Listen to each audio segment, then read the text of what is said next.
ডিমের রেসিপি সারলেই ডাকি for you. তাই কি করলাম, ঝটপট ডিমের রেসিপি নিয়ে চলে আসলাম। চুলায় একটি কড়াই বসিয়ে দিয়েছি এবং আমি 2টা ডিম সিদ্ধ করে নিয়েছি। আর এদিকে চুলায় তেল দিয়ে পেঁয়াজ কুচি দিয়েছি। এখন পেঁয়াজগুলো খুব ভালোভাবে ভেজে নিব। একটু জোরে জাল দেওয়ার কারণে দেখো পেঁয়াজগুলো একটু পুড়ে গেছে, তো কোনো সমস্যা নেই।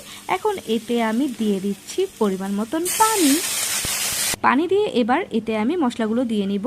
গুঁড়া হলুদ দিয়ে দিলাম, এবার দিয়ে দিচ্ছি গুঁড়া মরিচ, আর দিয়ে দিচ্ছি টেস্ট অনুযায়ী লবণ। এরপর এতে দিচ্ছি আদা রসুন বাটা। আজকে যাদের জন্য এই ডিম ভুনা করছি তারা খুবই ঝাল পছন্দ করে।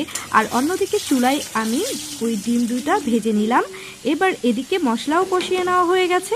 এখন এতে আমি ডিমগুলো ছেড়ে দিলাম, দিয়ে খুব ভালোভাবে এখন নেড়েচেড়ে মিক্স করে নিয়ে মশলার সাথে ডিমগুলো আমি একদম কষিয়ে নিব।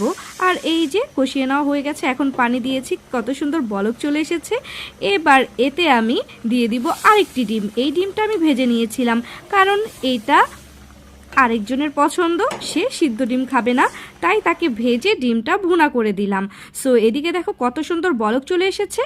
ডিম ভুনা একদম রেডি হয়ে গেছে।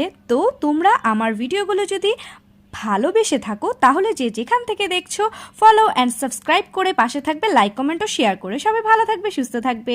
আল্লাহ হাফেজ।